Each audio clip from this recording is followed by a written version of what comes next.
Okay dear student, good evening. थोड़ा पहले मैं आज अव्यवस्था के लिए खेद है, एक गलत नोटिस आपको चला गया 8:30। एक्चुअली आपका क्लास मैं 8 o'clock से लूँगा, 8 PM से। 8:30 बहुत ज़्यादा लेट हो जाएगा। और जैसा कि मैंने बताया कि आप लोगों का भी पॉलिटी का क्लास भी स्टार्ट हो गया है, तो मैं अपने क्लास के ड्यूरेशन को थोड़ा कम करता हूँ। और मैं भी थोड़ा सा इंग्लिश मीडियम में भी बिजी हूँ, तो आप लोगों को उसमें कोई दिक्कत नहीं होगी। 1 hour 15 minutes का क्लास मैं आपका अभी कर दिया है।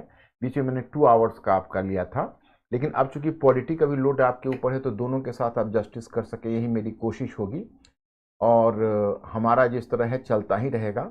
आप लोगों की हर सुविधाओं का मैं ध्यान रखूंगा। आज भी आप लोगों को एक स्टडी मटेरियल गया होगा, आपने देखा होगा कांग्रेस के ऊपर, उसको आप लोग पढ़ते रहिएगा। लेकिन पिछले वाले में हमारा क्लास अभी अधूरा है, तो उसको पूरा करना है।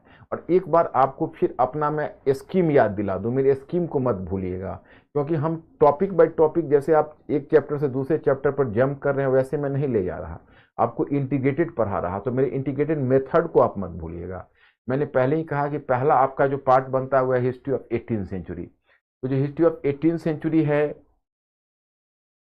18वीं सदी का इतिहास, उसको हमने दो सब पार्ट में बांटा था, फर्स्ट हाफ और सेकेंड हाफ। तो वो हम लोग ने सक्सेसफुली कर लिया। फिर दूसरा हम लोग का कॉलोनियलिज्म आया था, तो उसको 3 सब पार्ट में बांटा था, उसको हम लोगों ने सक्सेसफुली कर लिया। अब हम लोग राष्ट्रवाद पर आए, तो पहले प्रोटो नेशनलिस्ट मैंने कवर किया, फिर इंडिया का, भारत का पहला स्वतंत्रता आंदोलन 1857 का रिवोल्ट कवर किया।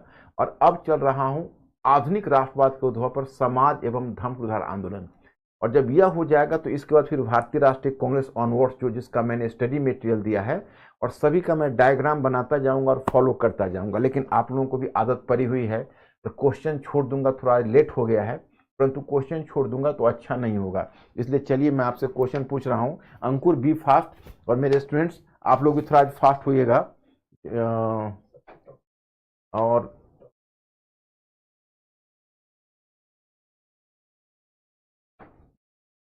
सबसे पहले मैं आपसे क्वेश्चन पूछ रहा हूं। हाँ, सबसे क्वेश्चन में निम्नलिखित युग्मों में कौन सा एक सही सुमेलित नहीं है। मतलब देखो, ये कोड मिलाना है। कोड मिलाने में पहला ए है Pitt's India act Warren Hastings, doctrine of left Dalhousie, vernacular press act Curzon, और इल्बर्ट बिल रिपन। हालांकि थोड़ा सा हो सकता है इसमें आपको थोड़ी सी दिक्कतें हो, लेकिन एक बार जरा ट्राई करके देखिए। देखो, आपको धीरे धीरे ये आदत बनानी पड़ेगी कि सारे क्वेश्चन जिसका आप आंसर कर रहे हो, वो क्वेश्चन का आंसर आप जानते हो, ऐसा नहीं है। मतलब कई बार आपको ऐसे भी क्वेश्चन मिलेंगे जो अननोन होंगे, और आपको थोड़ा सा उसमें इंटेलेक्चुअल गेस करना होगा। तो my students, be fast, be fast, take response fastly. Maximum C. देखो मेरे स्टूडेंट कितने ब्रिलियंट है, पकड़ लिया सी, सी पकड़ लिया। वर्नाकुलर प्रेस एक्ट किसका है पता है ना? लॉर्ड लिटन का है, और यहां लॉर्ड कर्जन के साथ दिया। माय इंटेलिजेंट स्टूडेंट्स, आपने बहुत अच्छा पकड़ लिया कि लॉर्ड लिटन की जगह लॉर्ड कर्जन को पकड़ लिया। Very good. क्वेश्चन नंबर 2, इनके समय सुगौली की संधि हुई। तृतीय मराठा युद्ध भी इनके समय लड़ा गया। थॉमस मुनरो को मद्रास का गवर्नर बनाया गया। उपर्युक्त विशेषताएं निम्नलिखित में से किस गवर्नर जनरल से संबंधित है। मतलब आपको कहा गया है इनके समय सुगौली की संधि हुई, मतलब सुगौली की संधि हुई, तृतीय मराठा युद्ध भी इनके समय में लड़ा गया, और थॉमस मुंडो को मद्रास का गवर्नर बनाया गया। उपरोक्त विशेषताएं निम्नलिखित में से किस गवर्नर जनरल से संबंधित है। A Lord Wellesley, B Lord Hastings, C Cornwallis, और D Dalhousie. My students, be fast please. Yes, good. मैं तो कहता हूं कि भाई तुम लोग इतने ब्रिलियंट हो कि अब तो मुझे कोई क्वेश्चन ऐसा मिलता ही नहीं है जिसको तुम लोग गलत कर सको। मतलब तुम लोग सारे क्वेश्चन मेरा करेक्ट करके मेरे दिल को खुश कर देते हो। मेरी दिन भर की पूरी थकावट दूर हो जाती है तुम लोगों का क्लास लेने में। क्वेश्चन नंबर 3, भारत में 19वीं सदी के धर्म सुधार आंदोलन का के कारण था थे। एक पाश्चात्य शिक्षा का प्रभाव, दूसरा पाश्चात्य उदारवादी विचारधारा का प्रभाव। मतलब आपसे पूछा जा रहा है कि 19वीं सदी का जो समाज एवं धर्म सुधार आंदोलन है, जिसको आप भारतीय पुनर्जागरण के नाम से जानते हो, उसमें कौन सा कारक उसके लिए उत्तरदायी है, यह आपसे पूछा जा रहा है। Please make a response to this question. C, मतलब एक और दो दोनों। Yes, excellent, excellent answer. Question number 4, 19वीं सदी के समाज एवं धर्म सुधार आंदोलन, ए मुख्यतः समाज सुधार आंदोलन था, बी मुख्यतः धर्म सुधार आंदोलन था, सी उपर्युक्त दोनों एवं ए एवं बी माने दोनों समान था, दोनों समान था हम कर रहे हैं, दोनों समान था, समान मैंने जोड़ दिया है देख लेना, और दोनों में से कोई नहीं था। Be fast my student, take the response fastly. Very good very good. नहीं नहीं नहीं नहीं नहीं, गलत गलत गलत गलत हो गया। 19वीं सदी के समाज एवं धर्म आंदोलन, अच्छा ये मुख्यतः समाज सुधार आंदोलन है। मैंने आपको एक चीज बताई थी, आपको याद होगा कि चूंकि यह आधुनिक, देखो हमारे जितने भी सुधारक हैं वो आधुनिक हैं, और उनकी मौलिक चिंता क्या है? उनकी मौलिक चिंता है समाज का सुधार करना। वो भारत को आधुनिक युग में ले जाना चाहते हैं। आधुनिक युग की चिंता धर्म की चिंता नहीं है, आधुनिक युग की चिंता समाज की चिंता है। तो फिर उन्होंने धर्म सुधार का नाम क्यों लिया? इसको देखिए, उन्होंने धर्म सुधार का नाम इसलिए लिया कि समाज और धर्म दोनों एक दूसरे के साथ इतना परस्पर व्याप्त था, समाज और धर्म दोनों एक दूसरे से इतना गहरे स्तर पर जुड़ा हुआ था कि बिना धर्म में सुधार किए हुए समाज में सुधार हो ही नहीं सकता था। इसलिए उन्होंने पहली प्राथमिकता धर्म सुधार को दी, और फिर पहली प्राथमिकता समाज सुधार को दी। लेकिन क्योंकि धर्म में सुधार किए बिना समाज सुधार नहीं हो सकता था, इसलिए धर्म को सुधारा ताकि हम समाज को सुधार सके। तो पहला आपका उत्तर है समाज सुधार। मेरे किसी स्टूडेंट ने किया है कि नहीं? शुरू हो गया था, ओके। निम्नलिखित में से किसने 1857 के विद्रोह पर लिखने वाले ऑफिशियल इतिहासकार की भूमिका निभाई? मेरे स्टूडेंट ट्राई करो। A doctor RC Majumdar, B SN Sen, C Shashi Bhushan Chaudhary, और डी पीसी जोशी।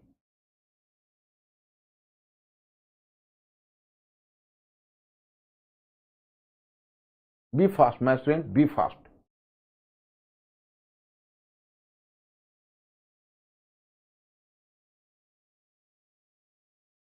बी है, यस यस।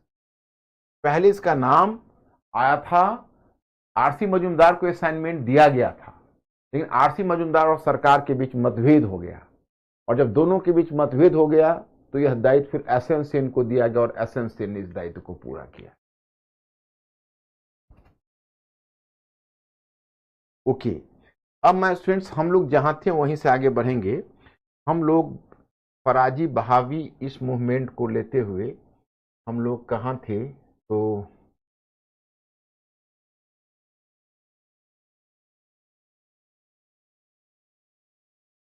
जस्ट वहीं पर मैं आ रहा हूं।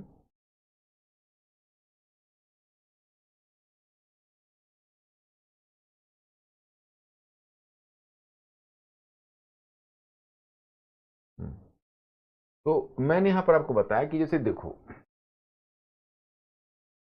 अब बहावी आंदोलन है और फराजी मूवमेंट है, तो ये सब मैंने क्या बताया कि ये सब जो मूवमेंट है पुनरुत्थानवादी है।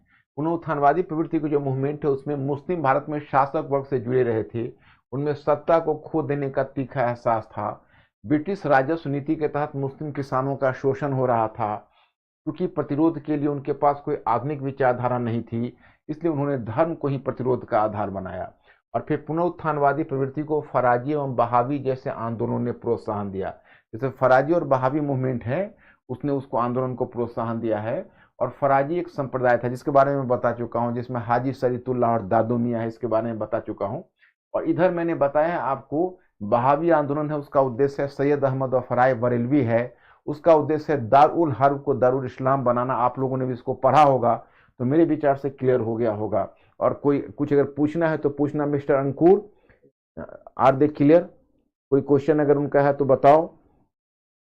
और सुधारवादी प्रवृत्ति में अलीगढ़ आंदोलन है, तो अलीगढ़ आंदोलन में देखो, अब सर सैयद अहमद खान कोई धार्मिक प्रवृत्ति के नहीं है, वो तो पाश्चात्य शिक्षा की उपज है।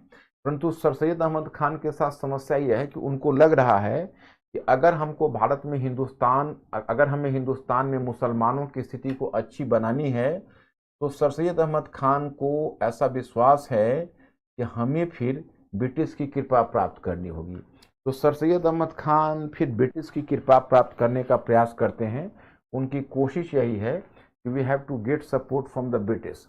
इसी क्रम में वह मुस्लिम युवाओं को कहते हैं कि आप अपने आप को कांग्रेस के आंदोलन से दूर रखें, क्योंकि ब्रिटिश, अगर आप कांग्रेस के आंदोलन से जुड़े रहेंगे तो फिर ब्रिटिश इससे नाखुश हो जाएंगे, ब्रिटिश को कष्ट हो जाएगा और ब्रिटिश आपसे दूर हट जाएंगे। तो उनका जो कहना है वह चाहते हैं कि हमारे जो, अच्छा दूसरी बात है कि सर सैयद अहमद खान का मैं आगे बताऊंगा 1885 में, वो कहते हैं कि भारत में जो मुसलमान है वो कौम है, एक कौम है, मतलब उनको एक अलग मतलब पहचान चाहिए, और हिंदू और मुसलमान दो कौम हैं।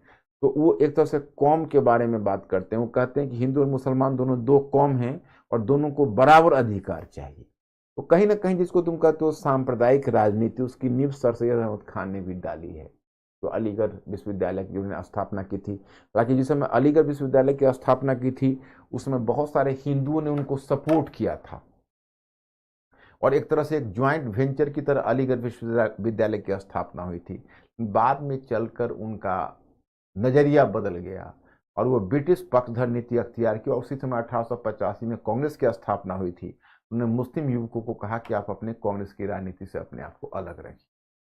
उधर आर्य समाज में आपको करा ही चुका हूं, तो अब इधर आपका बचता है आधुनिक भारत में समाज सुधार के केंद्र में महिलाएं। इसमें क्या है मैं बताना चाहता हूं। एक्चुअली देखो, पहले क्या है कि पहले पुरुष सुधारक सामने आए, और पहले पुरुष सुधारकों ने चाहा कि हम महिलाओं की दशा में सुधार करें।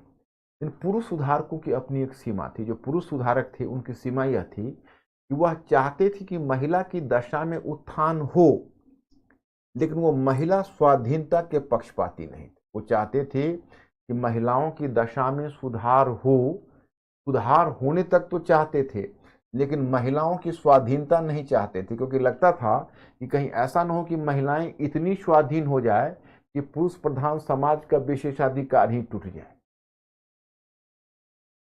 वे इस बात से भयभीत थे कि पुरुष प्रधान समाज का विशेषाधिकार नहीं टूटना चाहिए और महिलाओं को स्वाधीन, बहुत ज्यादा स्वाधीन नहीं होना चाहिए। वह इसी के पक्षधर थे। इसीलिए धीरे धीरे अब क्या हुआ, महिलाएं खुद सुधार के लिए आई। उनको लगा कि ये पुरुष प्रधान समाज हमारे सुधार के लिए बहुत ज्यादा काम नहीं कर सकता, तो हमें खुद आना चाहिए। यहीं पर आपको बताया जा रहा है कि एक महत्वपूर्ण सामाजिक समस्या जिसने 19वीं सदी के सुधारकों का ध्यान सबसे अधिक आकर्षित किया, वह थी महिलाओं की दशा। जेम्स मिल जैसे ब्रिटिश चिंतक ने यह घोषित किया था कि किसी भी सभ्यता की सफलता की कसौटी उसके अंतर्गत महिलाओं की दशा है। भारतीय सुधारकों ने इसे एक चुनौती के रूप में लिया। उन्होंने महसूस किया कि भारत की अधिकांश सामाजिक समस्याओं का कारण है महिलाओं की हीन अवस्था। उस काल में महिलाओं से संबंधित सामाजिक कुरीतियों में बाल हत्या, बाल विवाह, सती प्रथा, विधवा प्रथा आदि प्रचलित थी। 19वीं सदी के सुधारकों ने उनकी दशा में सुधार के लिए निम्नलिखित कदम उठाए। एक, बाल हत्या सामान्यतः राजपूतों में प्रचलित थी, जो कन्याओं के जन्म लेते ही मार देते थे। गवर्नर जनरल जॉन सोड ने 1795 तथा विलेजली के समय 1804 में शिशु वध को प्रतिबंधित कर दिया। सती प्रथा के उन्मूलन के लिए 1829 के बंगाल रेगुलेशन के आधार पर कदम उठाया गया। 1830 में मद्रास और बॉम्बे में भी यह कानून लागू किया गया। फिर बाल विवाह का उन्मूलन। भारत में बाल विवाह की समस्या प्रारंभ से रही। आधुनिक काल में ईश्वर चंद्र विद्यासागर ने इसे रोकने का साहसिक प्रयास किया। विद्यासागर तथा उनके समर्थकों के दबाव के कारण 1860 ईस्वी में लड़की की विवाह की न्यूनतम आयु 10 वर्ष कर दी गई। इससे कम आयु में विवाह को अपराध घोषित कर दिया गया और ब्रिटिश सरकार ने बाल विवाह को प्रतिबंधित करने के समय समय पर 3 अधिनियम पारित किए। Civils marriage act, native marriage act 1872, सम्मति आयु अधिनियम 1891 तथा बाल विवाह निरोधक अधिनियम शारदा एक्ट 1929। विधवा प्रथा। इस काल में विधवा में विधवा प्रथा भी एक प्रमुख समस्या थी। एक तरह से देखा जाए तो विधवा मतलब, देखो हम यहाँ पर आपको बताते हैं, वो तो आप लोग डाटा पढ़ लेना, उसमें कोई बड़ी चीज नहीं। मैं आपको 2 चरणों में बताता हूँ। देखिए, पहला हम लोग देखते हैं महिला सुधार स्थिति। तो महिला सुधारकों की स्थिति हम देखते हैं तो हम यह ज्ञात होना चाहिए कि पहले क्यों महिला सुधार की तरफ हमारा ध्यान आकर्षित हुआ। तो एक ब्रिटिश चिंतक जिसकी पहले भी मैं चर्चा कर चुका हूं है जेम्स मिल। तो जेम्स मिल ने यह स्थापित करने का प्रयत्न किया कि कौन सा समाज कितना विकसित है या कौन सी सभ्यता कितनी विकसित रही है, उसका निर्धारण इस बात के आधार पर होगा कि वहां महिलाओं की दशा की। अगर महिलाओं की दशा अच्छी है तो सभ्यता विकसित है, अगर महिलाओं की दशा खराब है तो सभ्यता पिछड़ी हुई।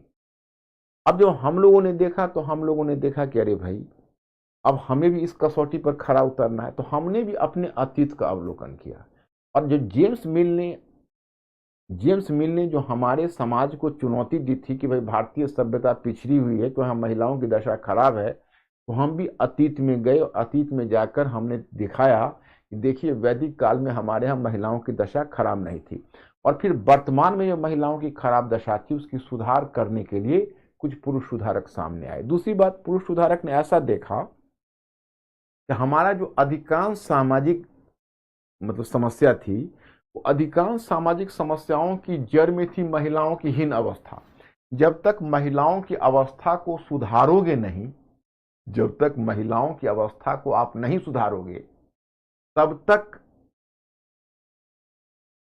बाकी सामाजिक समस्याएं दूर नहीं होंगी। जैसे अब देखो, आप कहते हो समस्या की जैसे शिशु हत्या, तो शिशु हत्या में जो अधिकांश जो तुम देखते हो कुछ खास जाति में तो लड़की को पैदा होते हुए मार दिया जाता था। आज भी आपने बहुत सारा टीवी सीरियल में देखा होगा, तो आपने ऐसा देखा होगा कि वहां पर कौन ऐसा करता है, उसमें पुरुष से ज्यादा आगे महिला खुद आती है, क्योंकि उसको एक लड़के की, मेल चाइल्ड की चाहत होती है। तो उनको लगा कि भाई अगर हम महिला को शिक्षित बना देते हैं, महिला को अगर हम सजग बना देते हैं, तो फिर महिला खुद अपने अधिकारों के प्रति सजग होगी और अपनी पुत्री के अधिकारों की रक्षा करेगी। अगर माता अगर अशिक्षित होगी तो पुत्री अशिक्षित होगी, और अगर माता को हम पढ़ा देते हैं तो पुत्री भी शिक्षित होगी। अगर महिला अगर शिक्षित होगी और महिलाओं को अपने अधिकार के प्रति सजगता होगी तो जाति विभाजन भी कमजोर पड़ेगा। तो सारी समस्याओं की जड़ में तो महिलाओं की हीन दशा है, इसलिए महिलाओं की दशा में सुधार के लिए कदम उठाए गए। उसी में आपको कहते हैं कि शिशु हत्या पर पाबंदी लगाने के लिए 1795 में 1804 में कानून बनाए गए थे। 1830 में उसको और भी मजबूती प्रदान की गई। फिर आपको सूचना मिलती है विधवा प्रथा, जैसे सती प्रथा उन्मूलन के लिए कानून बनाए गए। फिर विधवाओं की दशा में सुधार के लिए 1856 ईस्वी में विधवा पुनर्विवाह कानून लाया गया। फिर आपको महिला शिक्षा के विकास के लिए काम किया गया।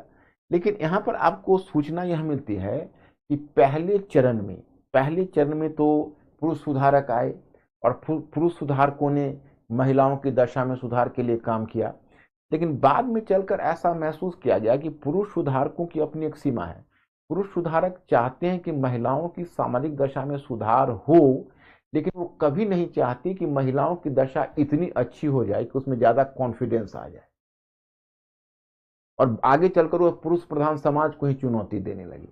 इसलिए जैसे उस समय का एक पत्र है सोम प्रकाश, उस सोम प्रकाश ने, जो उस समय का एक रिप्रेजेंटेटिव, एक बहुत ही रिप्यूटेड पत्र है, रिप्रेजेंटेटिव पत्र है, लेकिन जो सोम प्रकाश है उसने महिलाओं की दशा पर टिप्पणी की है।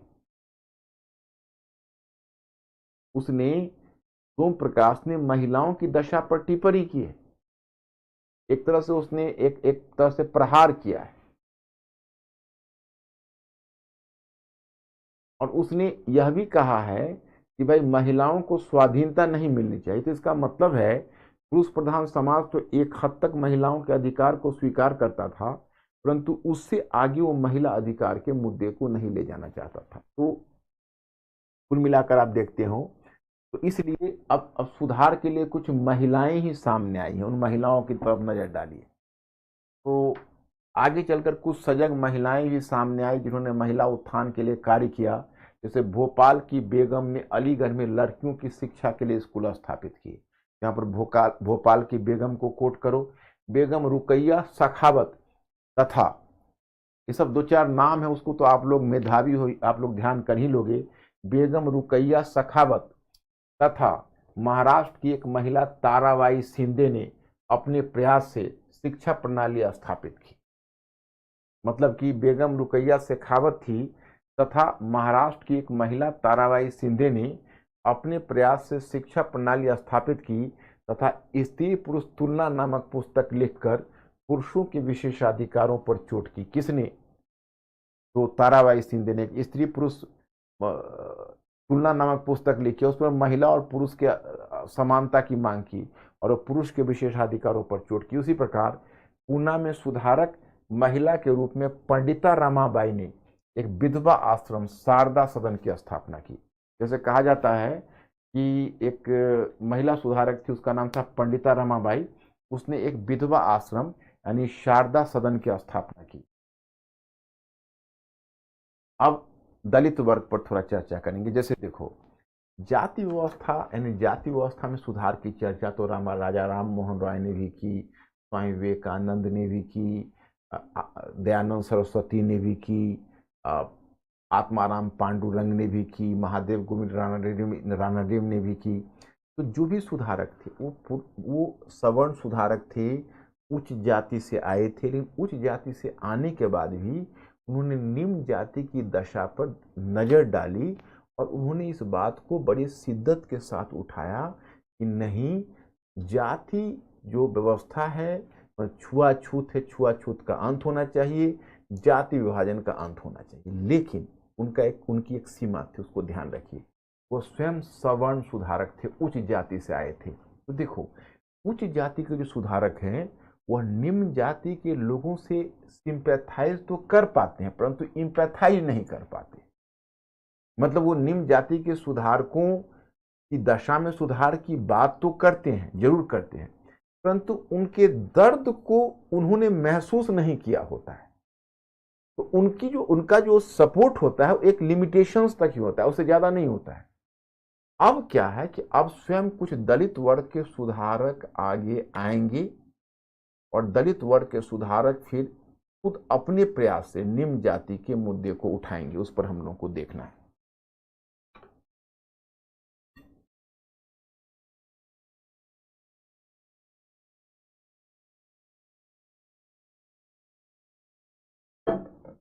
बच्चे लोग आ गए हैं ना? अंकुर, टाइमिंग का थोड़ा दिक्कत हो गया था। अब देखिए, यहां पर आपको सूचना मिलती है कि 19वीं सदी के सामाजिक तथा धार्मिक सुधार आंदोलन का प्रमुख बल जाति व्यवस्था में सुधार पर भी था। अतः इसके द्वारा जाति विभाजन की आलोचना की गई। इस दिशा में सर्वप्रथम पहला सवर्ण नेताओं ने की तथा राजा राम मोहन राय से लेकर इस दिशा में सर्वप्रथम पहल सवर्ण नेताओं ने की तथा राजा राम मोहन राय से लेकर स्वामी विवेकानंद तक विभिन्न सुधारकों ने जाति व्यवस्था की आलोचना की।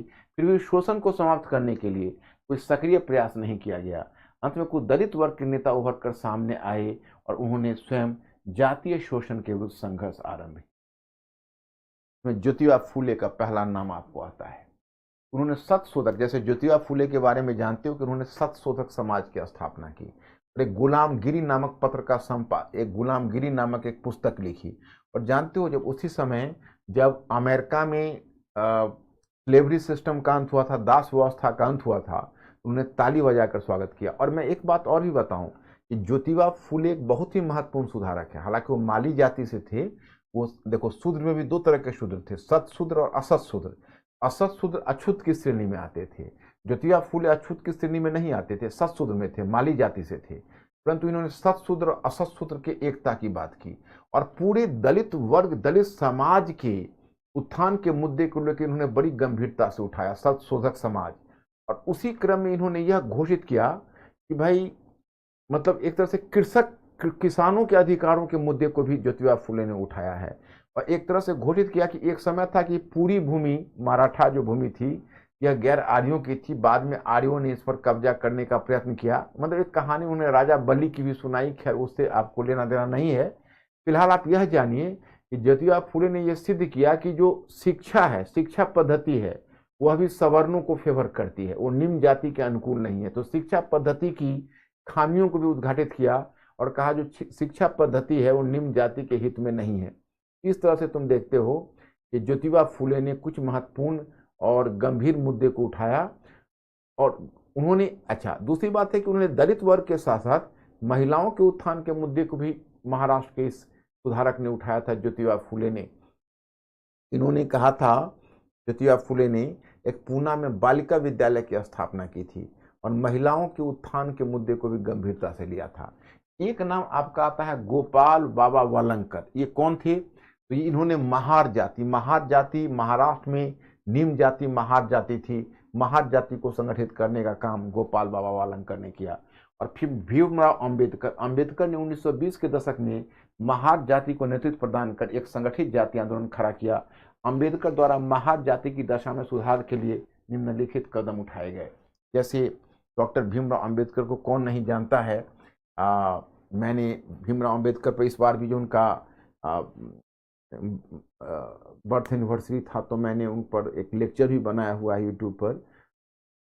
तो देखो, बेसिकली महार जाति को संगठित करने का काम पहले तो गोपाल बाबा वालंकर ने 19वीं सदी के अंत में किया था। वो एक रिटायर्ड आर्मी ऑफिसर थे। फिर डॉक्टर भीमराव अंबेडकर ने किया। हालांकि डॉक्टर भीमराव अंबेडकर का तो मैं सिर्फ चर्चा कर रहा हूं, लेकिन डॉक्टर भीमराव अंबेडकर का पूरा नेशनल मूवमेंट के दरमियान आगे भी चर्चा होती रहेगी। फिलहाल यहाँ कहा जा रहा है, अब देखिए उनका तो बचपना बहुत ही, एक्चुअली उनके पिताजी थे राम जी, तो उन्होंने बेसिकली एक आर्मी में थे। तो आर्मी में होने के नाते डॉक्टर भीमराव अंबेडकर को अवसर मिल सका कि वो पढ़ाई कर सके, नहीं तो उनकी जाति के लोगों के लिए पढ़ना भी मुश्किल हो जाता, क्योंकि आर्मी के बच्चे को पढ़ाया जाता था तो उनको मौका मिला। स्कूल में उनको बहुत डिस्क्रिमिनेशन का सामना करना पड़ता था। सवर्ण बच्चों से अलग अपना एक अलग मतलब बिछावन लेके बैठना पड़ता था। वो साधारण टैप में पानी नहीं पी सकते थे, कई बार पानी पीने के लिए बहुत दूर जाना पड़ता था। और जीवन में इतना डिस्क्रिमिनेशन उन्होंने देखा और इतना डिस्क्रिमिनेशन का दर्द झेला, बावजूद इसके उन्होंने पढ़ाई पूरी की। फिर उनको आप देखेंगे कि पियाजी गायकवाड़ हैं बड़ौदा के, तो उन्होंने उनको स्कॉलरशिप दी, तो उसी स्कॉलरशिप के आधार पर वो पढ़ पाए। और फिर दो मतलब वर्ल्ड के 2 रिप्यूटेड विश्वविद्यालय से उन्होंने डिग्री ली, एक से लॉ की, एक से इकोनॉमिक्स की डिग्री ली। तो मैंने बहुत क्वालिफाइड पर्सन थे। जब वो आए तो उन्होंने कितने आधार पर उन्होंने विरोध किया है, इसमें 1 2 3 4 5 पॉइंट आपको दिया गया है। एक है मनुस्मृति जलाकर ब्राह्मणवादी व्यवस्था के प्रति विरोध का प्रदर्शन किया गया। जैसे मनुस्मृति एंशिएंट हिस्ट्री में लिखा गया है और कहीं ना कहीं ब्राह्मणवादी विशेषाधिकारों की बात करता है। उन्होंने मनुस्मृति जलाकर प्रतीकात्मक रूप में हिंदू धर्म से पहले अपना संबंध विच्छेदित कर लिया। दूसरा, उन्हें महारों को मरे हुए पशु को ढोने से परहेज करने का सुझाव दिया। जैसे महार जाति के लोग थे, उनको पहले एक महार वतन दिया जाता था। महार वतन में क्या था कि जो सवर्ण लोग होते थे थोड़ी जमीन उनको खाने और जोतने के लिए दे देते थे, या फिर उनको कुछ अनाज दे देते थे, और बदले में उनके मरे हुए पशु को, उन्हें जब भी उनका पशु मरता था तो उन महारों को ढोकर उसे अलग करना पड़ता था, उन्हें मरे हुए पशु को वहां से हटाना पड़ता था। हाँ, अच्छा नहीं दिख रहा है? ओहो सॉरी, आवाज अच्छा सॉरी, कहीं अगर आवाज में दिक्कत हो तो इस तरह बताते रहो। बच्चे लोग समझ पा रहे हैं? तो उनका मरे हुए पशु, जैसे उनको पहले थोड़ा सा महार वतन बोलते थे, थोड़ी जमीन मिल जाती थी और बदले में इनको मरे हुए पशुओं को ढोना पड़ता था। तो डॉक्टर भीमराव अंबेडकर ने कहा कि आप मरे हुए पशुओं को ढोना बंद करिए। तीसरा, 1930 के दशक में जबरन मंदिर प्रवेश कार्यक्रम प्रारंभ किया। जैसे 1930 से 35 के बीच देखोगे कि जैसे नासिक जो महाराष्ट्र में, वहां पर एक कालाराम मंदिर था, उसमें जबरन मंदिर प्रवेश कार्यक्रम डॉक्टर भीमराव अंबेडकर ने चलाया कि भाई मंदिर प्रवेश से दलित वर्ग के लोगों को आखिर क्यों वंचित रखा जाएगा, उनका तर्क किया था। नेक्स्ट था कि दलित वर्ग के लिए संवैधानिक सुरक्षा की मांग की। जैसे आप देखोगे पूरे जीवन भर वो ब्रिटिश के सामने उनके लिए नेशनल मूवमेंट था दलित वर्ग की सुरक्षा। जैसे डॉक्टर भीमराव अंबेडकर के बारे में कहा जाता है कि राष्ट्रीय आंदोलन में स्वतंत्रता की मांग उन्होंने नहीं उठाई, लेकिन सवाल ये खड़ा होता है कि उनका कहना यह था कि स्वतंत्रता का मतलब क्या है जब तक दलित वर्ग को उत्थान नहीं मिलेगा, दलित वर्ग का जिसको जब तक सुरक्षा नहीं मिलेगी। उनका कहना था कि अगर स्वतंत्रता का मतलब सवर्णों की स्वतंत्रता होगी तब तो दलित वर्ग तो स्वतंत्रता से वंचित ही रह जाएंगे। तो जब तक दलित वर्ग को अधिकार नहीं मिलेगा तब तक स्वतंत्रता का मतलब क्या है। मैं आपको राष्ट्रीय आंदोलन में आपको बताऊंगा कि स्वतंत्रता का मतलब बहुत व्यापक होता है। स्वतंत्रता का मतलब महज राजनीतिक स्वतंत्रता नहीं होती है, आर्थिक स्वतंत्रता भी होती है और सामाजिक स्वतंत्रता भी होती है। तो जो डॉक्टर भीमराव अंबेडकर के द्वारा जो मांग उठाई जा रही थी, वह मांग उनकी सामाजिक स्वतंत्रता की मांग थी, और उन्होंने इस तरीके से सामाजिक स्वतंत्रता की मांग उठाकर चीजों को उन्होंने सामने रखा है और लाया है। नेक्स्ट वन, अछूतों की दशा में सुधार के लिए उन्होंने अखिल भारतीय अछूत फेडरेशन का गठन किया। यानी अछूतों की दशा में सुधार करने के लिए उन्होंने अखिल भारतीय अछूत फेडरेशन का गठन किया।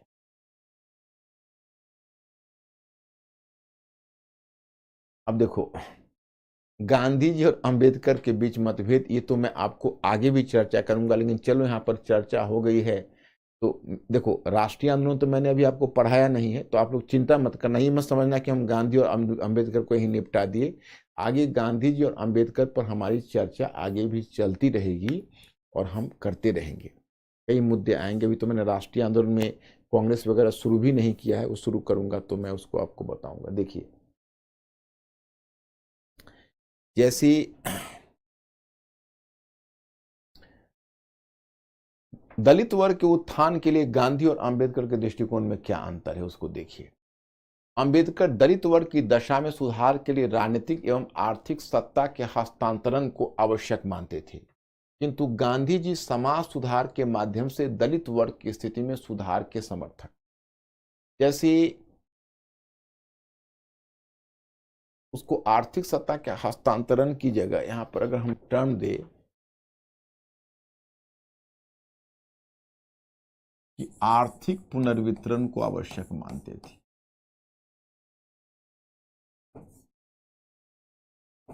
आर्थिक पुनर्वितरण, देखो आर्थिक पुनर्वितरण का मतलब होता है, अंग्रेजी में उसको इकोनॉमिक रिडिस्ट्रीब्यूशन कहते हैं। मतलब डॉक्टर अंबेडकर का कहना था कि देखिए, अगर आप दलित वर्ग की स्थिति में सुधार करना चाहते हैं तो आप आर्थिक पुनर्वितरण कीजिए। आर्थिक पुनर्वितरण से आशय है कि जो धनी लोग हैं उनसे अतिरिक्त धन छीनकर और उन दलित वर्ग के लोगों में उसका वितरण करिए, क्योंकि दलित लोग के वर्ग के लोगों में जब तक आर्थिक क्षमता नहीं आएगी तो उनकी दशा कैसे सुधरेगी। तो फिर वो जाके मरे हुए पशु ढोएंगे, किसी की गंदगी की सफाई करेंगे, आखिर जीव को उपार्जन के लिए उनको तो कुछ चाहिए, तो उनकी स्थिति तो सुधरेगी नहीं। उनको आप आर्थिक रूप से स्वावलंबी बना देंगे तभी तो अपने जीवन के बारे में निर्णय ले सकेंगे, और आर्थिक रूप से स्वावलंबी तभी बनेंगे जब उनके पास उतने कम से कम धन आ सके जिसको लेकर वो खड़े हो सके। गांधी जी कहते थे नहीं, देखो ऐसा है कि दलित वर्ग की समस्या एक सामाजिक समस्या है, इसमें आर्थिक मुद्दे को टच नहीं किया जाए और आर्थिक पुनर्वितरण की बात नहीं की जाए। इस बात से डॉक्टर अंबेडकर संतुष्ट गांधी जी के तर्क से नहीं थे कि दलित समस्या एक आर्थिक समस्या है, इसलिए इसमें दलित समस्या एक सामाजिक समस्या है, इसलिए आर्थिक मुद्दे पर इसमें बात नहीं हो सकती। इस बात से अंबेडकर सहमत नहीं थे। फिर अंबेडकर दलितों की दशा सुधारने के लिए पृथक निर्वाचन मंडल के समर्थक थे, जबकि गांधी जी विरोधी थे। अब जैसे डॉक्टर अंबेडकर का कहना था कि दलितों की दशा तभी सुधरेगी जब दलितों को पृथक निर्वाचन दिया जाएगा। अब देखो, पृथक निर्वाचन क्या है, मैं आपको बताता हूं। पृथक निर्वाचन में क्या होता है, जैसे अभी है, अभी भी तो आप जानते हो कि SC ST के लिए सीटें आरक्षित है, लेकिन ये पृथक निर्वाचन नहीं है, ये है संयुक्त निर्वाचन। क्या फर्क है, यहां आप देखोगे कि सीटें आरक्षित की जाती है उम्मीदवार के लिए, आपने गौर किया होगा, वोटर्स तो कॉमन होते हैं, वोटर्स तो कॉमन होते हैं। और अगर पृथक निर्वाचन होता है तो वोटर्स कॉमन नहीं होते हैं, उसी जिस वर्ग से कैंडिडेट होता है उसी वर्ग से वोटर भी होता है, दूसरा कोई उसमें वोट नहीं दे सकता। इसको पृथक निर्वाचन कहते हैं। तो डॉक्टर भीमराव अंबेडकर पृथक निर्वाचन के पक्षपाती थे, जबकि गांधी जी पृथक निर्वाचन का विरोध कर रहे थे। फिर तीसरा कि अंबेडकर जाति व्यवस्था के विरोध में आक्रामक रवैया अपनाने के लिए तैयार रहते थे। उदाहरण के लिए जबरन मंदिर प्रवेश, वहीं गांधी जी मेल मिलाप की नीति के माध्यम से दलित वर्ग की स्थिति में सुधार चाहते थे। जैसे डॉक्टर अंबेडकर का कहना था कि देखिए, अधिकार हमें भीख मांगने से नहीं मिलेगी, हमको बलपूर्वक छीनना पड़ेगा। वो चाहते थे कि हम संघर्ष करके अपने अधिकार को प्राप्त करें। गांधी जी का कहना था कि संघर्ष मत करिए, संघर्ष से समाज में फिर बिलगाव आएगा, बल्कि मेल मिलाप की नीति से हम लोग इस समस्या का समाधान करेंगे। तो यहां पर गांधी जी का जो दृष्टिकोण है और अंबेडकर का दृष्टिकोण है बिल्कुल अलग अलग है। उसके बाद अंबेडकर जाति संरचना को समाप्त करना आवश्यक मानते थे, किंतु गांधी जी जाति संरचना में सुधार के समर्थक थे। मतलब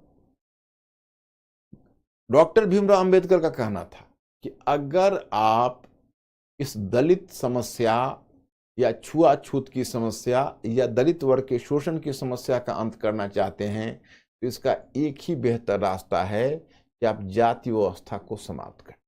गांधी जी कहते थे कि देखिए, जाति व्यवस्था को समाप्त करना मुनासिब नहीं है, हम जाति व्यवस्था को समाप्त करने के पक्ष में नहीं हैं, बल्कि हम यह चाहते हैं कि जाति व्यवस्था में सुधार हो जाए। अब गांधी जी का तर्क क्या है, तो मैंने आपको भी एंशिएंट नहीं पढ़ाया है, एंशिएंट पढ़ाऊंगा तो बताऊंगा। जैसे देखो, वैदिक काल में 4 वर्ण थे, ब्राह्मण, क्षत्रिय, वैश्य और शूद्र। तो पहले जो वर्ण का विभाजन होता था पेशे के आधार पर होता था। जैसे मान लो कोई पेशा से ब्राह्मण है, पेशा मतलब जानते हो ऑक्यूपेशन, मतलब काम करने का। तो कोई पेशा से ब्राह्मण है, कोई पेशा से क्षत्रिय है, कोई पेशा से वैश्य है, कोई पेशा से शूद्र है।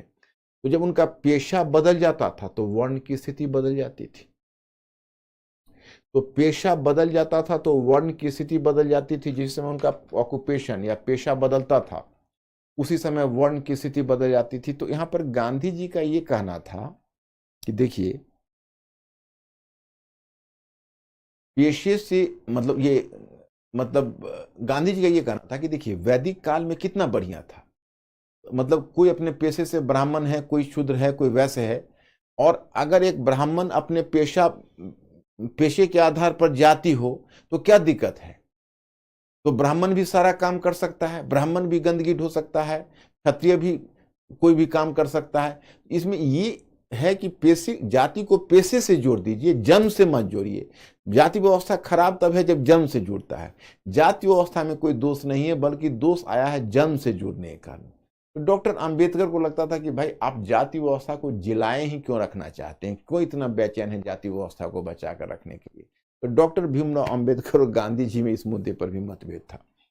फिर अंबेडकर एक बुद्धिजीवी थे, किंतु व्यवहारिक रूप में जन सामान्य से कटे हुए थे, जबकि गांधी जी एक जननेता के साथ साथ सामाजिक कार्यकर्ता भी थे।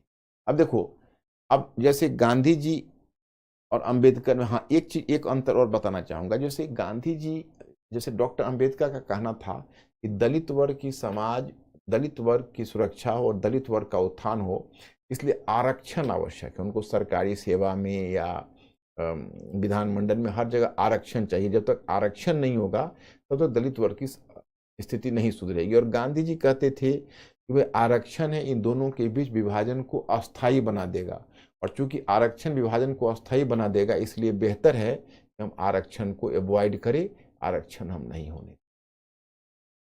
तो अब मतभेद है, लेकिन तब एक चीज है कि होल्ड दलित वर्ग पर अंबेडकर से ज्यादा गांधी जी का होल्ड, अंबेडकर से ज्यादा गांधी जी का था दलित वर्ग पर। क्योंकि अंबेडकर क्या थे, बेसिकली अंबेडकर एक बुद्धिजीवी थे, संविधानवादी थे। विधानमंडल में बैठकर वह दलितों के मुद्दे को उठाते थे, या फिर पत्र पत्रिकाओं में लेख लिखकर दलितों के मुद्दे को उठाते थे। परंतु गांधी जी तो लाठी टेक कर दलितों के बीच चले जाते थे। तो गांधी जी जब लाठी टेक कर दलितों के बीच चले जाते थे तो दलित वर्ग में गांधी जी का होल्ड बहुत ज्यादा था, और गांधी जी को बहुत ज्यादा लोकप्रियता दलित वर्ग में मिली हुई थी। ये विशेषता है।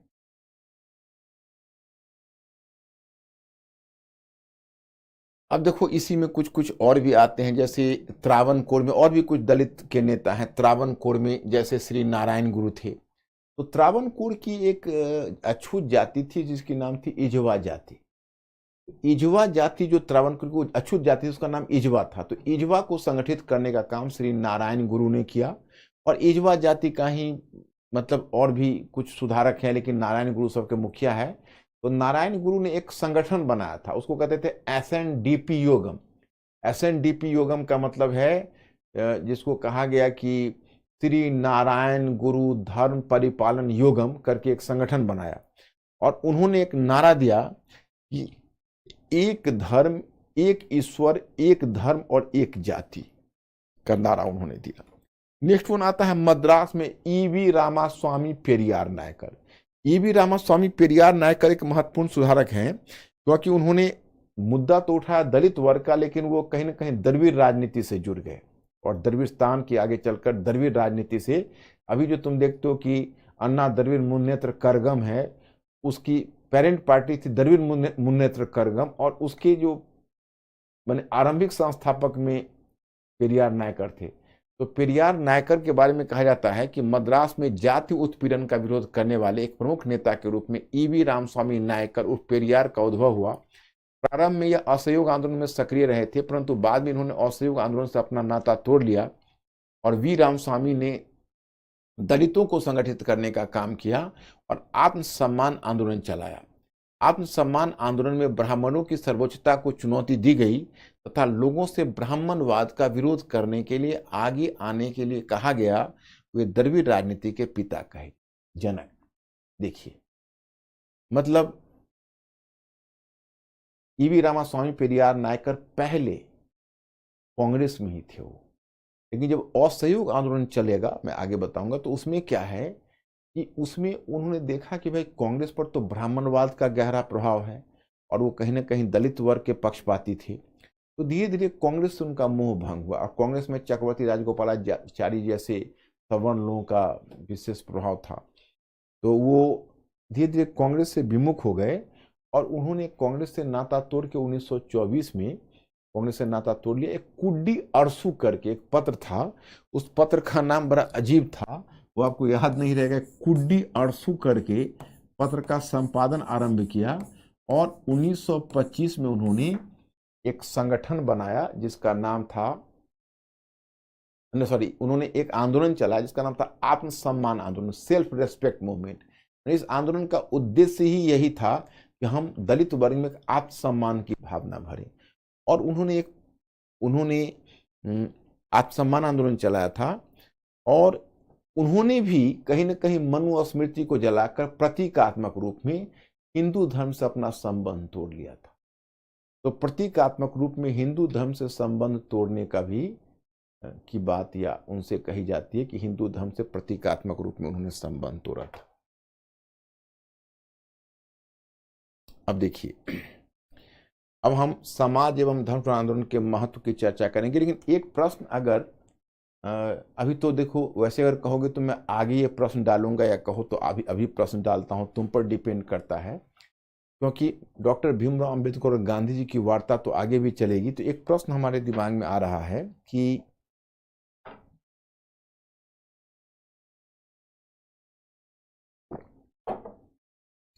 गांधी और डॉक्टर भीमराव अंबेडकर दोनों ने दलित वर्ग की बेहतरी की बात की, यद्यपि दोनों का तरीका अलग अलग था। उन्हें बेहतरी का मतलब है कि दलित वर्ग की भलाई के लिए दोनों ने बात की, परंतु दोनों का तरीका अलग अलग था। तो जो 5 पॉइंट तुमने देखा है ना, वही पॉइंट उसमें डालना है। तो अगर कहो तो मैं तुम लोगों को लिखने के लिए एक प्रश्न डाल देता हूं जिसको तुम लोग ट्राई कर सकते।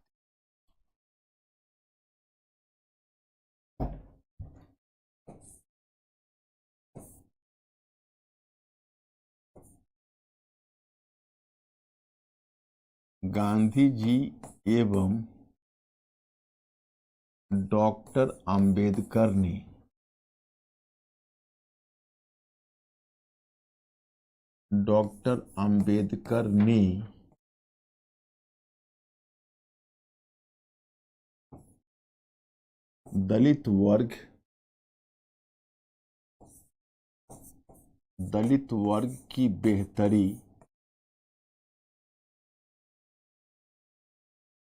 दलित वर्ग की बेहतरी को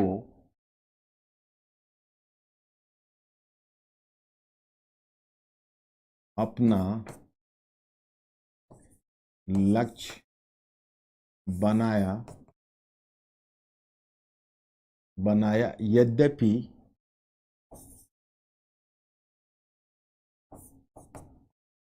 इन दोनों का तरीका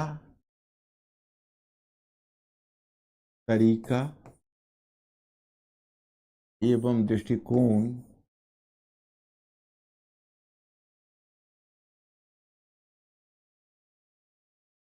दृष्टिकोण पृथक था, पृथक रहा था।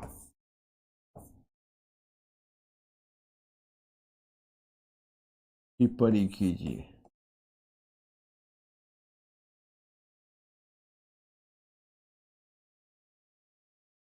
देखो इसी से मिलता जुलता जो प्रश्न है, इसी से मिलता जुलता वो यूपीएससी 2015 में था। मतलब यही प्रश्न मान के चलिए, इसमें आपको कुछ नहीं करना है। आपको जो मैंने 5 पॉइंट दिया है ऊपर आपने देखा है, उसी को लेकर इस प्रश्न का उत्तर लिखना है। आप लोग ट्राई करना चाहोगे? अंकुर पूछो मेरे स्टूडेंट से, ये प्रश्न को ट्राई करना चाहेंगे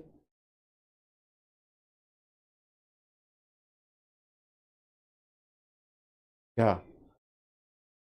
हाइपोथेटिकल क्वेश्चन है, वेरी गुड, बहुत अच्छा पकड़ रहे हो तुम लोग, बहुत स्मार्ट हो गए हो। अब इस क्वेश्चन का आंसर करोगे तुम लोग? Yes, very good.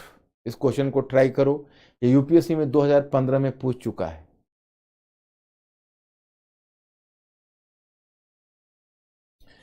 अब देखो सामाजिक धार्मिक सुधार आंदोलन का महत्व क्या है, महत्व में क्या बताया जा रहा है। तो इस आंदोलन के साथ भारत में आधुनिकता का प्रवर्तन हुआ, मतलब आधुनिकता का प्रवर्तन हुआ का मतलब आधुनिकता का आगमन हुआ। अर्थात भारत में एक ऐसी आधुनिक समाज का निर्माण हुआ जो युगीन चुनौतियों को स्वीकार कर सकता था। मतलब हमारे समाज का वास्तव में आधुनिकीकरण ये समाज एवं धर्म आंदोलन के कारण हुआ। मैं आगे भी आपको बताऊंगा। इसने भारतीय समाज की शैल्य चिकित्सा कर दी, इसने कठोर जाति व्यवस्था पर प्रहार किया तथा धार्मिक कर्मकांडों एवं पुरोहितवाद पर चोट की, महिलाओं की दशा में सुधार के लिए कदम उठाए। इस प्रकार भारतीय समाज में उत्थान की प्रक्रिया को बल मिला। देखो जो मैं आपको बताता हूं, जैसे मैंने आपको बताया है कि शैल्य चिकित्सा, सर्जरी का मतलब हुआ कि आपका समाज आंतरिक रूप में विभाजित था। इसने क्या किया, शैल्य चिकित्सा का मतलब सर्जरी करके इसको साफ करके आप में एकता का भाव ला दिया। शैल्य चिकित्सा मतलब सर्जरी, इसने एक सोशल सर्जरी की और सोशल सर्जरी करके आपको इंडिया को ज्यादा कंसोलिडेटेड बनाया, यानी इंडिया को उसने एक राष्ट्र जैसी चीज स्थिति पैदा की। तो इसने प्रचलित सामंती सामाजिक मूल्य, सामंती सामाजिक मूल्य में क्या होता है, सामंती सामाजिक मूल्य में महिलाओं की हीन स्थिति होती है, जाति कठोरता होती है, उच्च और नीच के बीच विभाजन होता है, तो उसको सामंती मूल्य कहते हैं, फ्यूडल वैल्यू सिस्टम। इसने क्या किया, इसने प्रचलित सामाजिक मूल्यों पर चोट की। इसके परिणाम स्वरूप आधुनिक राष्ट्रवादी चेतना का विकास हुआ। मतलब इसने जो सोशल वैल्यू सिस्टम पर चोट की, मतलब सॉरी फ्यूडल वैल्यू सिस्टम पर चोट की, इसका परिणाम हुआ कि जो मॉडर्न जो एक राष्ट्रवादी चेतना है, जो मॉडर्न एक नेशनल कॉन्शसनेस है, वो मॉडर्न नेशनल कॉन्शसनेस डेवलप किया। और फिर क्षेत्रवाद, जातिवाद एवं लैंगिक विषमता के कम होने से आधुनिक राष्ट्रवाद की चेतना का विकास हुआ। मैं पहले ही आपको बता चुका हूं, जैसे देखिए आपका समाज पहले देखो क्षेत्रवाद में ऐसी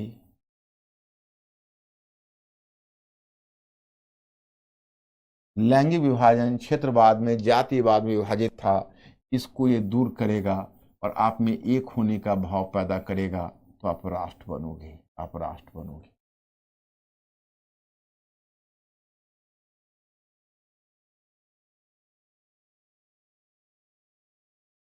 सीमाएं भी हैं, इनका लिमिटेशंस भी है। क्या क्या लिमिटेशंस है मैं आपको बताना चाहता। 19वीं सदी का भारतीय पुनर्जागरण धर्म एवं दर्शन के क्षेत्र तक ही सीमित रहा। इसे यूरोपीय पुनर्जागरण की तरफ भौगोलिक अन्वेषण, भौगोलिक अन्वेषण का मतलब है वैकल्पिक नहीं, वैज्ञानिक है, वैज्ञानिक अन्वेषण। भौगोलिक अन्वेषण एवं वैज्ञानिक अन्वेषण का समर्थन प्राप्त नहीं हुआ। तो भौगोलिक अन्वेषण का समर्थन प्राप्त हुआ अथवा वैज्ञानिक अन्वेषण का समर्थन प्राप्त नहीं हुआ।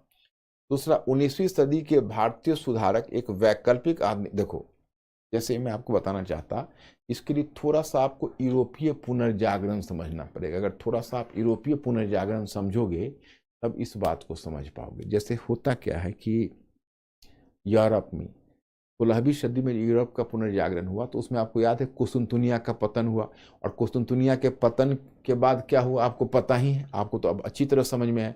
कुस्तुनतुनिया के पतन के बाद वैकल्पिक मार्ग की खोज शुरू हुई, उसमें सी वोएजेस शुरू हुआ, मतलब भौगोलिक खोज शुरू हुई।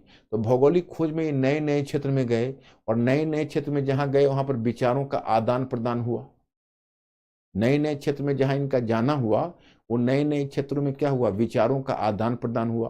तो विचारों का आदान प्रदान हुआ तो नई चेतना आई, तो भौगोलिक खोज भी शुरू हुई। उसी समय आपको याद है, आप अगर यूरोप का इतिहास पढ़ाऊंगा तो बताऊंगा गैलीलियो, न्यूटन, कोपरनिकस जैसे बहुत सारे साइंटिस्ट आए और वैज्ञानिक विचारधारा का विकास हुआ। हमारे यहाँ ना तो भौगोलिक खोज हुई पुनर्जागरण में, और ना ही वैज्ञानिक विचारधारा। दूसरी बात, 19वीं सदी के भारतीय सुधारक एक वैकल्पिक आर्थिकता को लाने में विफल रहे।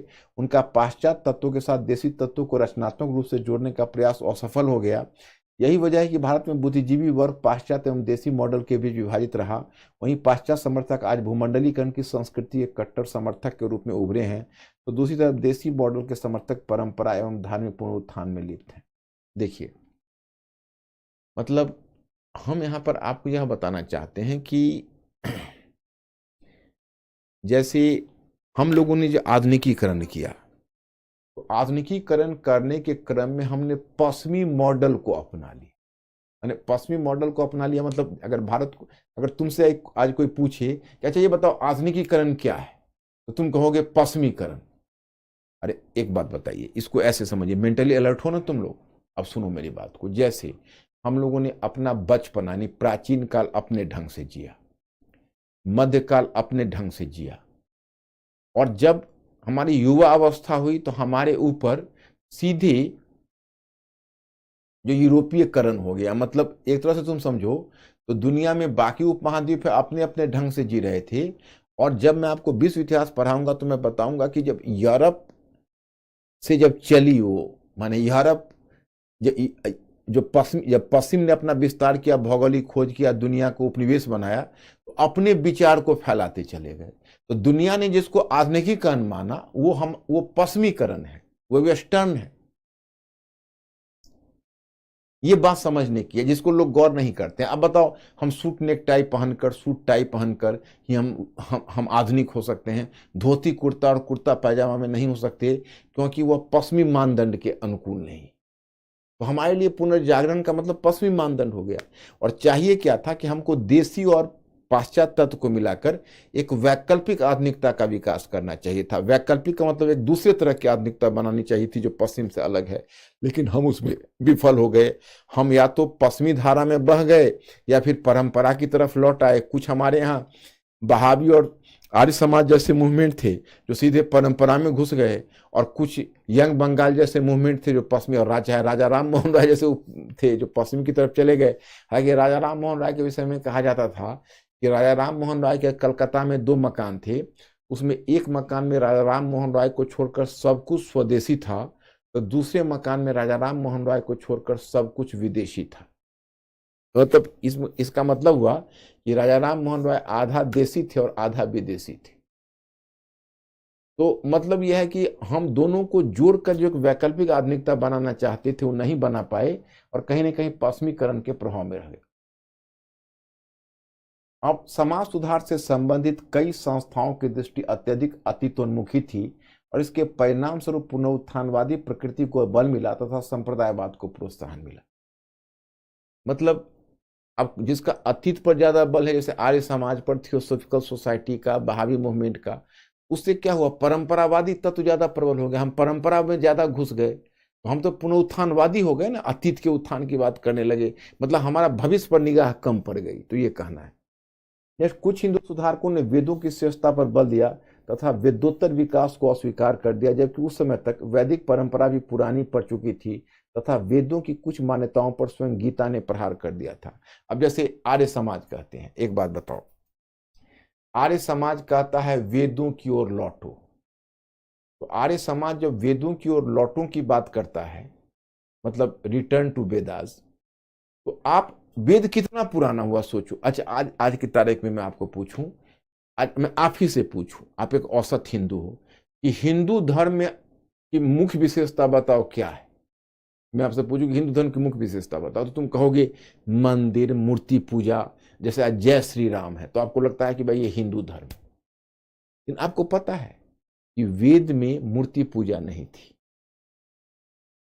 वेद में मूर्ति पूजा नहीं थी, वेद में पुरोहितवाद नहीं था, वेद में मंदिर नहीं था। तो आप अगर वेदों की तरफ लौटो कहते हो तो वेद के आगे का जो भी विकास है वह वेद के आगे के विकास को तो आप अस्वीकार कर रहे हो ना। आप वेदों की तरफ लौटो तो कह रहे हो, लेकिन वेदों के बाद की का जो विकास है उसको तो आप अस्वीकार कर रहे हो। आप ये मानकर नहीं चल रहे हो कि वेदों के बाद का विकास क्या है। भागवत गीता ने बहुत सारी रचनाओं को अस्वीकार कर दिया है, वेद को, चीजों को। और कहोगे वेदों की तरफ लौटो, तो आज अगर किसी हिंदू को कहोगे भाई मूर्ति पूजा आप मत करिए, अब देखिए जितने भी सुधारक है सब मूर्ति पूजा, पुरोहितवाद पर चोट कर रहे हैं। कहते हैं मूर्ति पूजा नहीं, मंदिर नहीं। आज तो हिंदू धर्म की पहचान मंदिर और मूर्ति पूजा ही है। कौन उनकी बात को मानेगा, आप ही बताइए। तो सीमा है उनकी।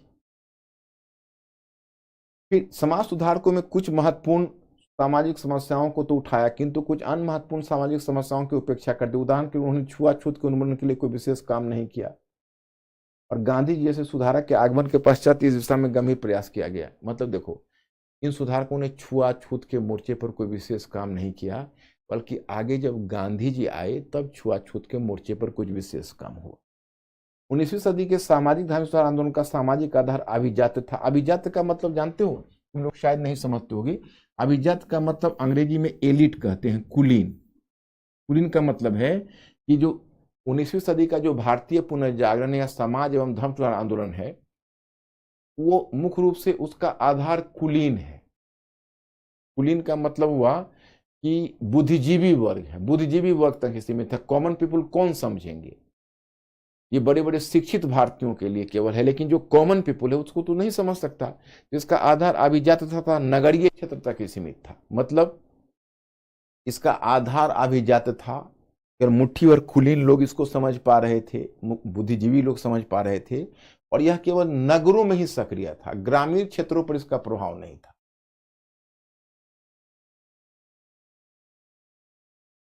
अब मैं आपको बताना चाहता हूं धीरे से, अभी तक तो समाज और धर्म आंदोलन की तरफ चल रहे थे, अब यहां से हम राजनीतिक आंदोलन की ओर बढ़ेंगे, उसकी चर्चा हम करेंगे। लेकिन पहले हम आपको एक चीज बता देते हैं।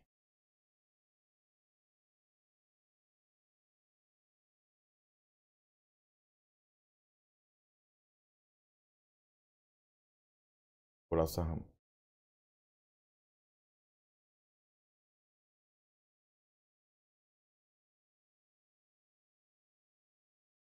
देखिए, थोड़ा सा मैं जस्ट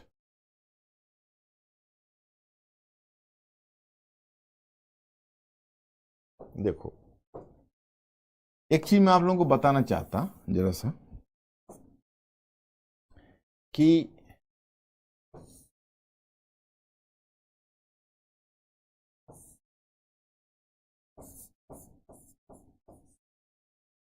इससे राष्ट्रवाद को भी प्रेरणा मिली और इससे संप्रदायवाद को भी प्रेरणा मिली। देखो, संप्रदायवाद क्या है इसको मैं डिटेल्स में आपको बताऊंगा। फिलहाल इतना ही जान लो कि आपके जीवन में कई पहचाने हैं, बाकी पहचानों को आप ताक पर रख देते हो और एक धार्मिक पहचान को ही आप आधार बनाकर चलते हो और मानते हो कि धार्मिक पहचान ही सब कुछ है। तो दैट इज कॉम्युनलिज्म, उसी को संप्रदायवाद। मतलब बाकी जितने भी पहचाने उस पहचानों को आप दरकिनार कर देते हो और केवल धार्मिक पहचान को ही आप मानकर चल रहे हो।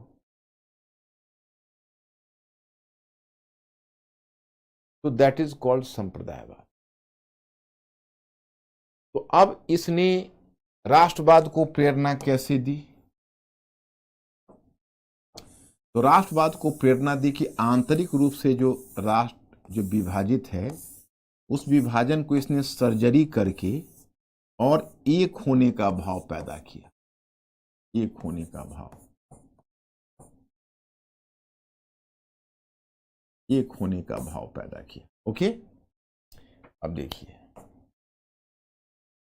एक होने का भाव पैदा किया, आपस में जुड़ाव को प्रोत्साहन दिया, तो राष्ट्रवाद की तरफ चला गया। इसमें समझने में मेरे स्टूडेंट को कोई दिक्कत भी है वो बताएगा। अब देखो संप्रदायवाद कैसे। तो जब तुम एक होने की बात करते हो तो सावधानी बरतनी पड़ती है।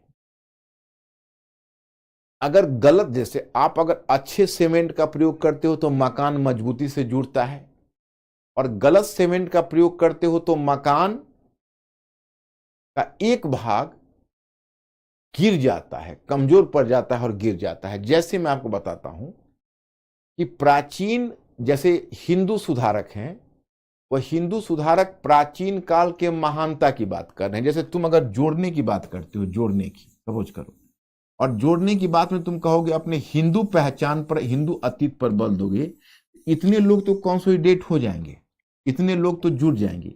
ये तो अलग रह जाएगा ना, क्योंकि ये हिंदू अतीत से अपने आप को जोड़ नहीं पा रहा है। तो ये अगर अलग रह गया तो ये संप्रदायवाद हो गया, विभाजन हो गया। जैसे मान लो अब एक कक्षा है, कक्षा में मैं कहूं कि भाई अमुक क्षेत्र के सारे लोग हम एक हैं, तो बाकी क्षेत्र वाले तो अलग हो जाएंगे ना, तो अलगाववाद की भावना आ गई। जैसे आज भारत है, भारत को हिंदू राष्ट्र कहने में क्या खतरा है? अब हिंदू की चाहे जो भी जनसंख्या हो, लेकिन अब ये बताओ कि इसमें बहुत सारे ऐसे भी तो हैं जो हिंदू नहीं है। तो हम धर्मनिरपेक्ष क्यों हैं? धर्मनिरपेक्ष राष्ट्र बनने से हमें आपस में कॉन्सोलिडेशन होता है, हम जुड़ पाते हैं। लेकिन हम किसी धर्म को अगर अपने राष्ट्र बनाने की पहचान बनाए, या क्षेत्र को या जाति को बनाए या क्षेत्र को बनाए, तो हमारा राष्ट्र इतना कॉन्सोलिडेटेड नहीं होगा। हमारे राष्ट्र का नाम ये विविधता में एक था। हम हर तरह की पहचानों को कमजोर करके एक ही पहचान बनाया, जिसको कहते हैं सिविल नेशनलिज्म। सिविल नेशनलिज्म का मतलब है कि हम मूलभूत संवैधानिक आदर्शों और कुछ मूलभूत लक्ष्य के आधार पर हम विभिन्न क्षेत्र, विभिन्न धर्म, विभिन्न जाति से आने वाले लोग इस राष्ट्र से जुड़े हुए। तो जब हमारे प्राचीन सुधारक हैं, वो जब प्राचीन अतीत के गौरव की बात जब करते हैं, तो अतीत के गौरव की बात करते हैं, तो उसे मुस्लिम लोग अपने आप को नहीं जोड़ पाते हैं, क्योंकि प्राचीन काल के गौरव से मुसलमान का गौरव नहीं वर्णित होता है। और वो क्या करते हैं, हमारे जो हिंदू सुधारक थे, वो प्राचीन काल के गौरव की बात करते थे और मध्यकाल को पतन का काल कह देते थे, तो मुस्लिम भारत छूट जाता था।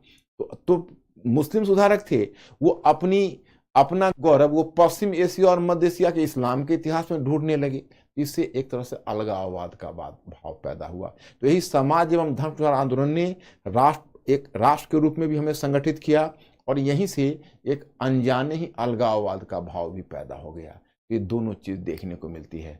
मिस्टर अंकुर, पहले पूछो मेरे स्टूडेंट से कि अब वो लोग इस बात से क्लियर हुए कि नहीं कि कैसे राष्ट्रवाद और संप्रदायवाद दोनों को प्रोत्साहन मिल रहा है। My students, be clear, be responsive and be fast.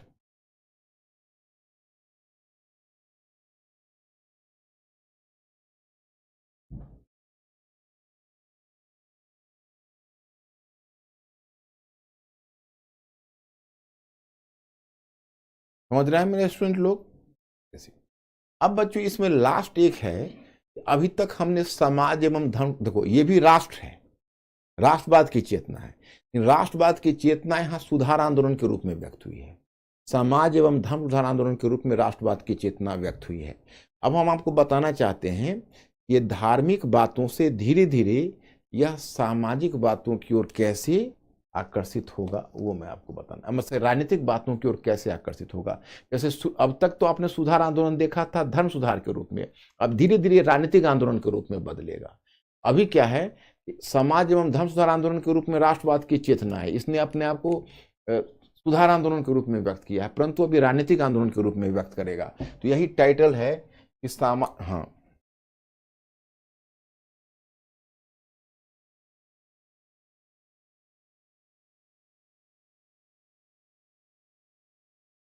जैसे ये टाइटल है, धार्मिक सामाजिक आंदोलन से राजनीतिक आंदोलन की ओर 19वीं सदी का समाज एवं धर्म आंदोलन भारतीय समाज में एक प्रकार की शल्य चिकित्सा का मतलब सर्जरी है हुआ, क्योंकि इसके पश्चात एक स्वच्छ भारत का निर्माण संभव हुआ तथा भारत का विकास आधुनिक राष्ट्र के रूप में संभव हुआ। कहा जाता है कि 19वीं सदी का सुधार आंदोलन अंतर्वस्तु में, अंतर्वस्तु का मतलब हुआ यहाँ आत्मा कह सकते हो, आत्मा या आंतरिक रूप से आत्मा में राष्ट्रीय है जबकि बाह्य आकृति में धार्मिक था। धीरे धीरे भारतीय राष्ट्रवाद समाज एवं धर्म आंदोलन से राजनीतिक आंदोलन की ओर बढ़ने लगा। जैसा कि हम जानते हैं 1857 के महाविद्रोह के समय भारतीय मध्यम वर्ग मतलब मध्य वर्ग, भारतीय मध्य वर्ग का झुकाव ब्रिटिश की ओर रहा था, परंतु अब धीरे धीरे उनका ब्रिटिश शासन से मोह भंग होने लगा था। उनके द्वारा कई क्षेत्रीय संगठनों की स्थापना की जा रही थी। 1870 में महादेव गोविंद रानडे ने पूना सार्वजनिक सभा की स्थापना की। 1866 में दादा भाई नौरोजी ने ईस्ट इंडिया एसोसिएशन का गठन किया और 1876 में सुरेंद्र नाथ बनर्जी और आनंद मोहन बोस ने इंडियन एसोसिएशन का गठन किया। प्रभाव एवं प्रसार की दृष्टि से यह एक अखिल भारतीय संगठन था। इसके द्वारा दो प्रमुख मुद्दे उठाए गए, प्रथम ब्रिटिश सिविल सेवा की आयु में वृद्धि का तथा दूसरा देश की आजादी का था।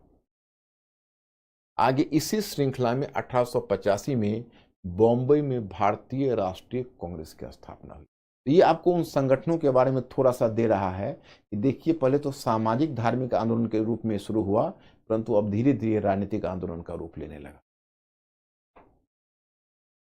अब देखो ये क्वेश्चन आपका है 19वीं सदी के भारतीय पुनर्जागरण राष्ट्रीय पहचान के उद्भव के मध्य संलग्नताओं का परीक्षण कीजिए। यह है यूपीएससी 2020 का क्वेश्चन, सॉरी 2019 का।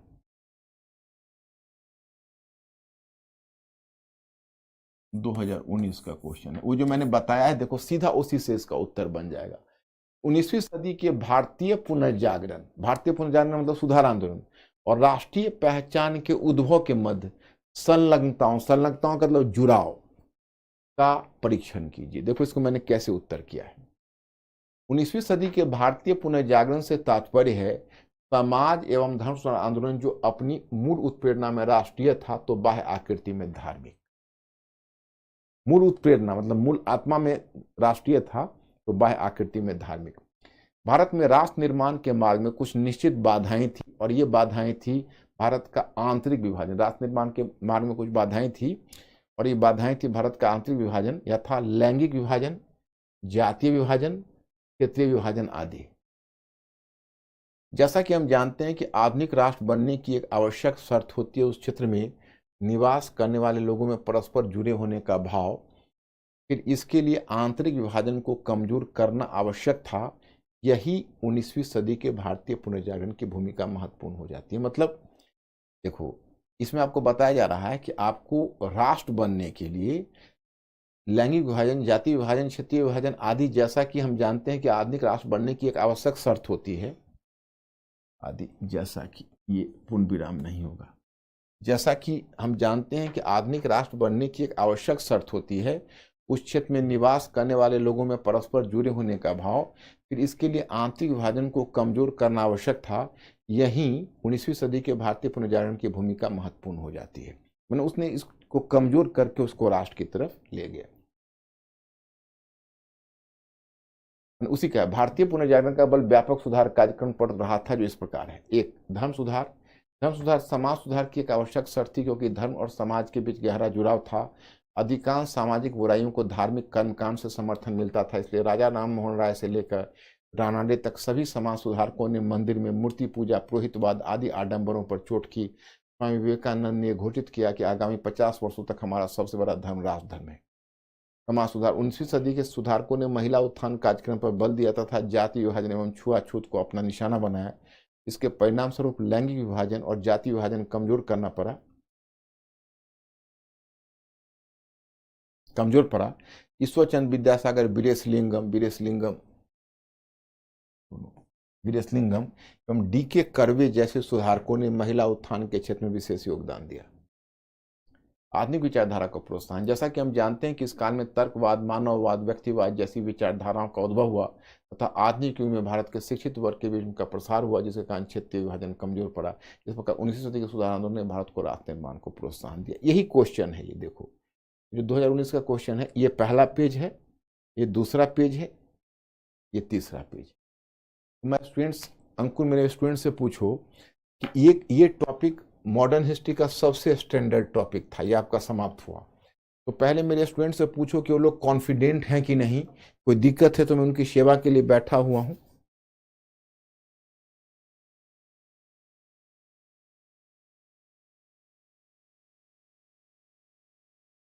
My students, how are you? अब कल से हम कांग्रेस ऑनवर्ड शुरू करेंगे, जिसका स्टडी मटेरियल आपको भिजवाया है वो कल से शुरू करेंगे।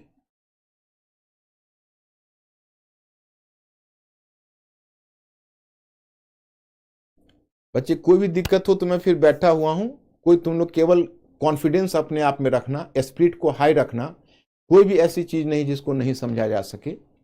और जब तुम वर्ल्ड हिस्ट्री करो, मॉडर्न हिस्ट्री समाप्त होगा, फिर एंशियंट मेडिवल करोगे, फिर वर्ल्ड करोगे, तो और भी तुम्हारा विजन और भी ब्रॉड होता जाएगा, क्लियर होता जाएगा, चीजों को बहुत अच्छे ढंग से समझते जाओ।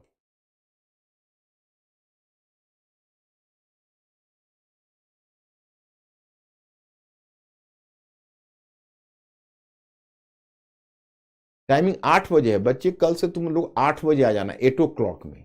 आज धोखा हो गया, पता नहीं कंफ्यूजन क्यों टाइमिंग में हो गया, ये हम लोगों की टीम में हो गया है, लेकिन आज मैं क्लियर कर रहा हूं और मैंने अपनी टीम को भी क्लियर कर दिया है। तुम लोगों की टाइमिंग 8 बजे रहेगी। मैं 6:30 से 7:45 तक ले लेता हूं इंग्लिश मीडियम वालों का, और फिर 8 बजे से तुम लोगों का रखता हूं। देखो, संप्रदायवाद में क्या होता है कि जब कोई अपनी धार्मिक पहचान को जीवन में सबसे अधिक महत्व देता है, जैसे देखो तुम एक पुरुष हो, यानी पुरुष हो, तुम एक अमुक क्षेत्र से जुड़े हुए हो, अमुक संगठन से जुड़े हुए हो, अमुक शिक्षा, अमुक ग्रेजुएट हो या पोस्ट ग्रेजुएट हो, तुम हिंदू हो, तुम या मुसलमान हो, या तुम बिहार के हो या यूपी के हो, या कोई भी बंगाल के हो, तो तुम इन सारी पहचानों को ताक पर रखकर सिर्फ एक ही पहचान पर बल दोगे, धार्मिक पहचान पर, कि मैं हिंदू हूं या मैं मुसलमान हूं या मैं ईसाई हूं, तो इसका मतलब तुम संप्रदायवादी हो। जैसे मैं तुमसे पूछूं तुम कौन हो, तुम कहोगे मैं हिंदू हूं या मैं मुसलमान हूं, इसका मतलब तुम सांप्रदायिक हो, क्योंकि तुम्हारी तो 7-8 पहचानें हैं ना, और बाकी पहचानों को दरकिनार करके एक धार्मिक पहचान को तुम आधार बना के कहते हो, तो तुम सांप्रदायिक हो। ओके, सो मैं स्टूडेंट्स अब यहीं पर समाप्त करता हूं। I will see you in the next one class. Thank you very much. Tomorrow 8 o'clock, ध्यान रखना।